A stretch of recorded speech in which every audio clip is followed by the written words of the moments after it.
Daniel is a senior double majoring in political science and philosophy, and Daniel's going to question the source of our moral intuition. Hi. All right, good evening, everyone, and thank you for coming. The title of my talk is Moral Doublethink. So as you probably know, the term doublethink comes from George Orwell, who described a dystopian society where people hold two contradictory ideas in their heads at the same time. And generally, as rational individuals, we like to think that we should weed these inconsistencies out of our beliefs. But the problem is that when it comes to moral reasoning, I, you, and the person sitting next to you, we all do this to some degree. So to begin to look at this phenomenon, let's talk about a pretty classic psychology experiment that you guys might have heard of before. It's called the Asian disease problem. So imagine that you are the president or some kind of big decision maker, and you're told that a new disease is coming to the United States that's going to kill 600 people if you do nothing. The good news, however, is that you have two options that you can take to deal with this disease. So the first group of respondents in this experiment were shown this choice, where if they take program A, they're guaranteed to save 200 lives. If, on the other hand, they choose program B, there's a 1/3 probability that 600 people will be saved, and a 2/3 probability that no people will be saved. So think about this for a second, and what you would choose.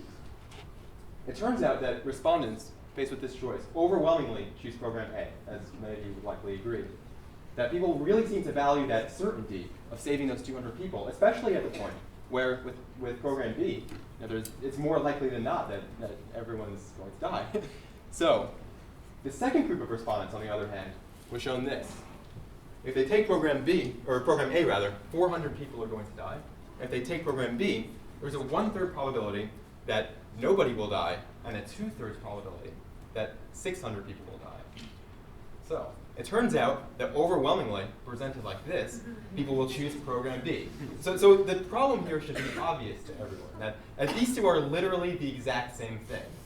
But the way that we respond to it is informed not by the content of the choice, but the way that the question is framed for us, just that arbitrary psychological influence that's doing the real work here. So the implications of this might be pretty far-reaching. So now let's talk about an ethical dilemma that all of us will probably face at one point in our lives. So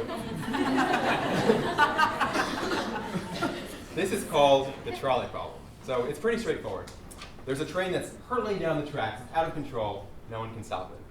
And if you do nothing, it's going to hit these 5 people who are tied down by an evil philosopher on this bottom track here. You, however, are at a switch, and you can pull this switch and divert the runaway train onto the second track up there.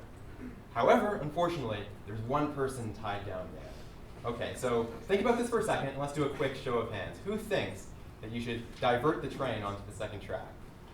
Show of hands. Okay, most people. Most people think that you should pull the switch, and they think it's a pretty straightforward moral choice. That we all went to math class, and we all learned that 5 is a larger number than 1, so we should probably pull the switch and save the 5. But once you agree with the principle that we should take the action that will save the most number of lives, we get ourselves into some trouble, and here's why. This is called the fat man case. So imagine it similar to before, where the train is coming down the tracks, and it's going to kill these 5 people. But instead of at a switch, now you're on a footbridge. And you're sharing this footbridge with the fat man, who's really, really, really fat. So fat that his mass is sufficient to stop the train in its tracks. So he's sort of leaning over the edge, and all it would take is a little push to send the fat man to his death. But that's the only way that you can save the 5 people. Okay, so another show of hands. Who thinks that you should push the fat man? Okay, there are always a few wise guys. Most people think that you shouldn't push the fat man. And that's probably a good thing, because it turns out psychologists have discovered that willingness to push the fat man is associated with all kinds of unpleasant characteristics. Like being a psychopath.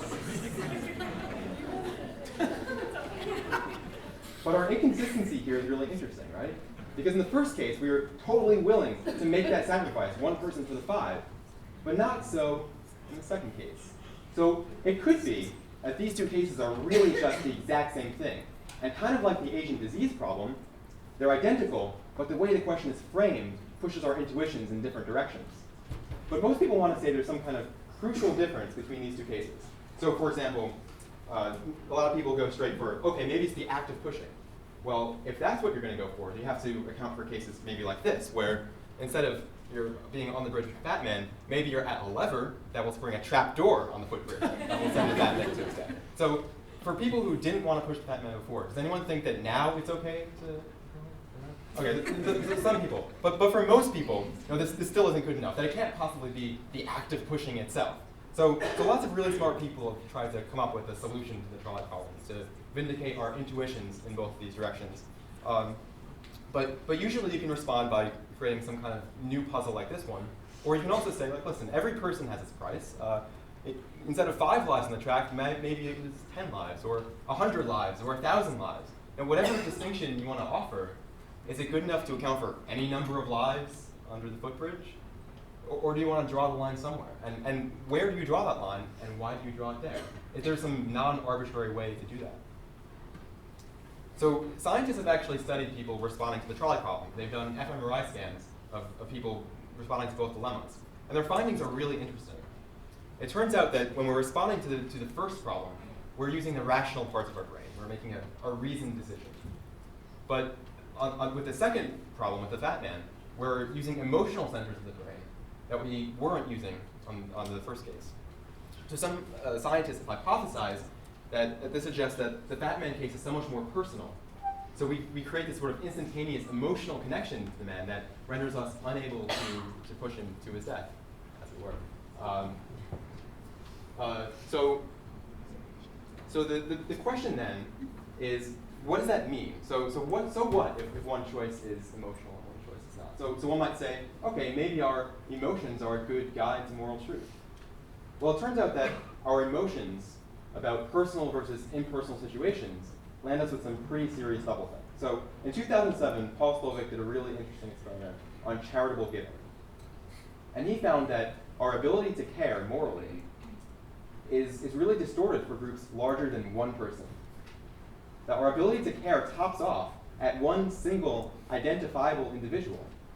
That we care more about that one person than we do a statistic of a genocide. And as the number goes up to a group as small as 2 people, we care very slightly less. And as that number goes up and up and up, we seem to care less and less and less. Slovic calls this psychic numbing and thinks that this is the psychological phenomenon that's responsible for our ability to neglect genocides that are happening around us. But what we have to understand is that this is pretty serious doublethink, that if we value one life, surely we should value 2 lives even more. Or at least the same amount, certainly not less. But that's not the way our psychologies are designed. That our intuitions are hardwired in such a way that we value that personal connection above all else. And perhaps that goes some distance in explaining our intuitions in this case, where we privilege that emotional connection over and above the statistic of death that's happening underneath the footbridge. There's another side of this coin as well, that if we're not willing to do everything we can for sort of impersonal, distant others, it might be that we're even willing to do bad things to them. So in an age of unmanned drone strikes, where you can have someone from here killing someone all the way over in Afghanistan through a screen, some people have called this the PlayStation mentality. Perhaps we're more willing to do these sorts of things at a distance. And perhaps that goes part of the way in explaining our intuitions in this case, where we're so willing, even eager, to make the sacrifice here, absent that personal and emotional connection. What we have to understand is that the way our intuitions respond to these personal versus impersonal situations is a fluke. It's an artifact of the way our intuitions just happen to have evolved. That when we were a species, we grew up in these small societies, and often competing for resources and struggling to survive. So in this context, it makes very little sense to invest time and resources in the plights of distant others. But that's not the situation we're in anymore. That we need to find a way of moving from that small village to a very, very large global village.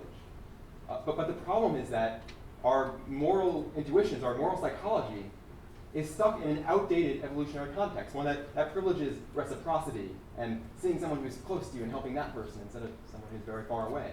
And if we continue to apply that outdated paradigm of moral thought to these kind of big global issues, we're going to be stuck with some pretty serious doublethink down the road. So we have to realize that at the point where we know how inconsistent our intuitions can be about these problems. And it's not just they're inconsistent, but they're reliably and testably inconsistent. We have to acknowledge that there's a big gulf between these two things, between morality, or what we really should do, and our psychology, or what we think we should do. Thank you very much.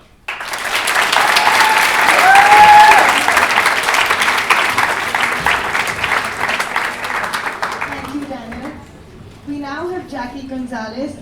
Jackie is a graduate student at the Elliott Pearson Department for Child Development at Tufts.